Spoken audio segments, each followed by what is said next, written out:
qamu usara yura'una nasa wa la yadhkuruna Allah illa qalila. Wa ya ayyuhal hadirun usikum wa nafsi bi taqwallah faqad fajarul muttaqun. Hadirin jamaah Jumat ya rahimakumullah. Ketika kita mencermati kondisi saat sekarang ini di kalangan umat, tentunya bagi mereka yang awam, yang tidak memiliki kepahaman ilmu, keleluasaan ilmu, menghadapi situasi kondisi saat sekarang ini bisa membuat seseorang putus asa, apalagi kalau tidak memiliki keimanan kehadirat Allah Subhanahu wa Ta'ala. Kita tahu saat sekarang ini kondisi apapun di dalam kehidupan yang menyangkut pribadi kita masing-masing, kita dihadapkan kepada berbagai macam permasalahan yang ada, yang pada akhirnya banyak di antara kita yang semakin jauh dari pengamalan ajaran agama yang sebenar-benarnya. Karena sesungguhnya bagi umat Islam, ketika ingin melaksanakan hidup dan kehidupan yang lebih baik, maka tinggal kembali kepada agama.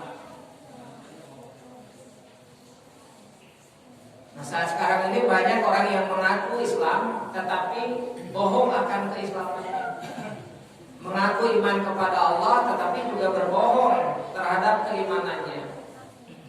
Nah, kalau kita melihat ayat-ayat Allah Subhanahu wa Ta'ala yang begitu banyak dalam Al-Quran, maka jika kita ambil satu saja surat yang pendek, yang insya Allah juga kita sudah pada hafal, yaitu surat Al-Ma'un, maka di situ kita bisa mengetahui ciri-ciri orang-orang yang mendustakan agama.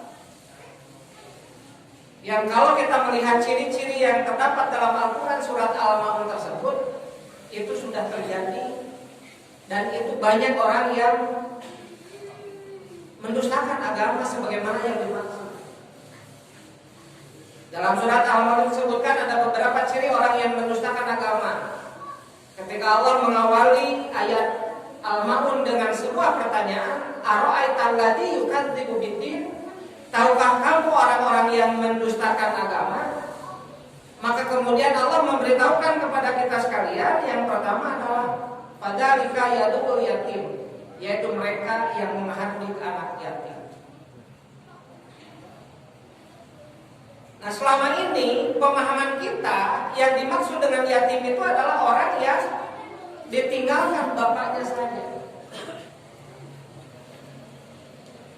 Sehingga kadang-kadang menjadi salah kaprah ketika ada ambil zakat, memberikan zakat kepada anak yatim. Padahal tidak selamanya anak yatim itu bisa dikategorikan mustahil, karena tidak ada dasar hukumnya yatim itu adalah mustahil. Yang ada mustahil itu adalah fakir, miskin, tidak ada yatim. Tetapi yang paling penting harus kita perhatikan berkenaan dengan anak yatim, di satu sisi betul bahwa anak yatim itu adalah yang ditinggalkan bapaknya ketika masih kecil. Tetapi kemudian apa yang disampaikan oleh Sayyidina Ali karramahullahu wajhah, bahwa yang disebut dengan yatim itu bukan saja mereka yang ditinggalkan oleh bapaknya. Beliau menyatakan laisal yatim alladzi qad mata waliduhu, innal yatim yatimul ilmi wal adab. Bukan disebut yatim itu hanya orang yang ditinggal bapaknya saja, tetapi yang disebut yatim itu sesungguhnya adalah mereka yang tidak punya budi pekerti, mereka yang tidak punya ilmu dan tidak punya budi pekerti. Hari ini banyak orang-orang yang yatim. Kenapa? Karena ilmunya, karena adabnya tidak ada, etikanya, kesopanannya tidak ada dalam kehidupan keseharian. Bahkan kita pun seringkali menghardik ketika ada anak-anak yang dikategorikan nakal, pedah ka masjid lompatan, pedah di masjid heureuy diusir. Ini siapa itu ada yang keureuy mah. Henteu dirangkul. kemudian dia ribut, bukan diusir tapi dirangkul. Karena dia bisa jadi dia tidak memiliki adab. Biasanya jelema yatim komo bari jeung miskin kan gitu. Didikan dan atikan orang tuanya itu biasanya jauh biasanya. Pamor kan gitu. Nah ini kewajiban kita adalah merangkul mereka.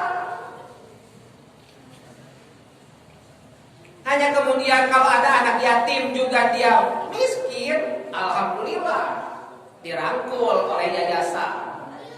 Tetapi kemudian sebuah kesalahan yang besar adalah banyak orang yang merangkul anak-anak yatim dan miskin itu menjadi anggota yayasan hanya sekedar menjadi alat untuk mencari dana. Didikan mah pepek teuing kan gitu. Bahkan banyak sekarang yayasan-yayasan tidak punya anak asuh, yang ada adalah anak tetangga. Anak tetangga comot jadikan anak asuh. Dijual ke donatur, ayah donatur hadirkan anak tetangga, tapi tidak diberikan pendidikan yang maksimal.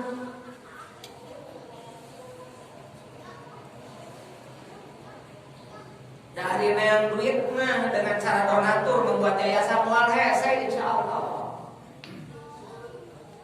Tapi yang penting adalah bagaimana kita mendidik.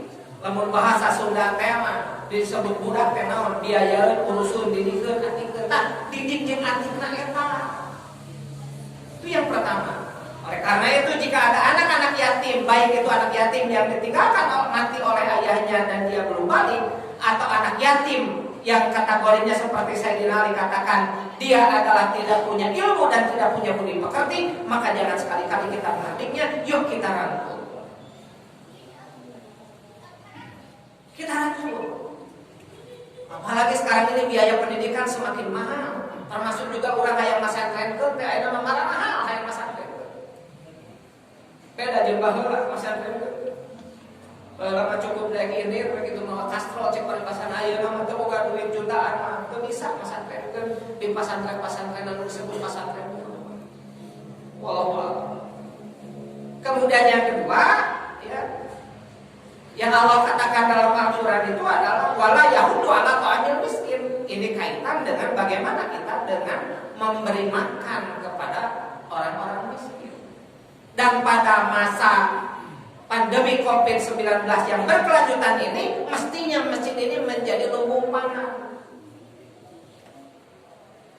Tahun susah-susah orang neangan yayasan, neangan naon. Di masjid ada yang namanya UPJ. Di masjid punya data kerjasama dengan RW, sok RW tetap ulah ieu mah UPJ pagaweana teh kan tahun sakali. Engkewe pagaweana teh hari Idul Fitri, Zakat Fitrah. Sekarang mestinya data di sini terdata, sok saha data. Berapa jamaah kita, berapa masyarakat kita yang kategorinya miskin, berapa donaturnya, mujakinya yang ada di sekitar kita, termasuk mereka-mereka yang usaha. Apa yang kemudian dalam peraturan yang kemudian disebut dengan dana CSR. Kalau ada pengusaha-pengusaha, ulah ieu mah pengusaha-pengusaha teh CSR nanti dicokotan deui we ku pemerintah, dicokotan ku pemerintah. Cokot ku urang masyarakat.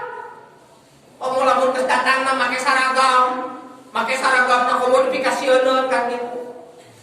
Mau tidak mau ngumpulkeun gitu. Kita masyarakat yang harus bergerak. Masjid yang harus bergerak kerjasama dengan RT dengan RW.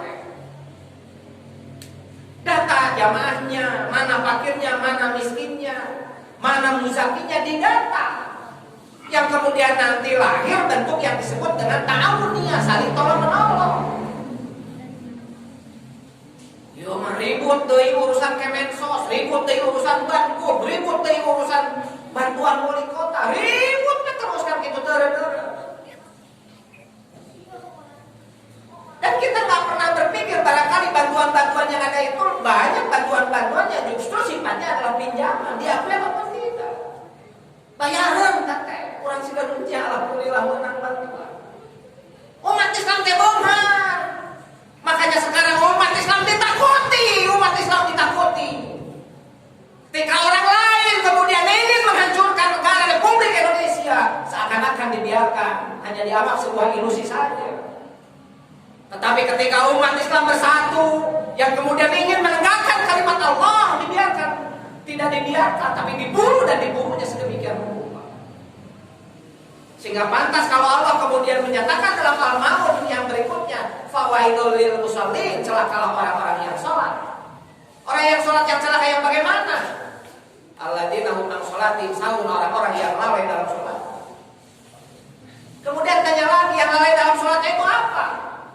Di satu sisi lalai dalam waktunya, lalai rukun dan syaratnya. Tapi kemudian kalau kita lihat ayat ini, ketika Allah sudah menyatakan sahur, Allah kemudian di sini di lanjutan ayatnya menyebutkan alladzina hum yura'un. Ini juga berhubungan dengan sholat. Orang-orang yang sholatnya itu, yang lalai itu adalah karena riya. Berapa orang yang hari ini datang ke masjid kemudian untuk sholat? Yang dulu dipoto, yang dulu di video, datang lagi ke masjid. Malah orang-orang yang di masjid pun kemudian sekarang seolah-olah, apalagi dengan situasi kondisi pandemi COVID-19 ini, sekarang dijauhkan dan dijauhkan. Apalagi sekarang kita ada peringatan lagi, kapasitas masjid, kapasitas gedung dan lain sebagainya 30%. Dan kemudian umat Islam yang menjadi korban, seolah-olah ada semacam konspirasi. Benar atau tidaknya, kita percaya COVID itu ada, tetapi kenapa kemudian bangsa umat ini yang kemudian menjadi korban? Salah satu di antaranya apa? Yura'un, dia berbuat riya. Kalau orang sudah berbuat riya, dia hayang kapakena bukan ku Allah, tapi kapakena hayang ku jelema. Kalau orang sudah seperti itu, akan membawa hancur dirinya dan hancur masyarakat. Dan kemudian yang terakhir adalah wayamnaunal ma'un. Ciri orang yang mendustakan agama itu adalah orang-orang yang enggan menolong orang lain, tidak mau memberikan bantuan kepada orang lain. Namun datang musafir ka urang, cana naon geus diusir, paling oge. Rumusnya sekarang begini, kalau ada orang yang datang kepada kita meminta bantuan dan kita tidak tahu kejelasan bagaimana, kan itu aya wae duit, aya wae dahareun bere, eueuh tolak dengan halus. Jangan kemudian timbul suudzon. Dan kalaupun kemudian dia berbohong, tinggal urus saja dengan Allah Subhanahu wa taala, kecuali kalau kita tahu bahwa dia betul-betul berbohong. Jangan dulu menolak. Aya danana, aya harta anu bisa dibikeun, cek paribasana saeutik wae derek, lamun eueuh ya udah tinggal bicara baik-baik. Jangan pernah ada sifat suudzon. Sebab hari ini kita tidak tahu siapa di antara kita yang kekurangan. Karena orang yang beriman itu adalah memiliki muru'ah, dia tidak akan pernah menunjukkan kekurangan. Bisa jadi tetangga kita, ayah kelihatannya senang, kelihatannya senyum, bisa jadi dia terbuka biar. Kenapa? Karena dia punya muru'ah, punya akhlak, punya etika. Mudah-mudahan kita tidak termasuk orang-orang yang mendustakan agama. Mudah-mudahan rahmat dan keberkahan Allah senantiasa diberikan kepada kita.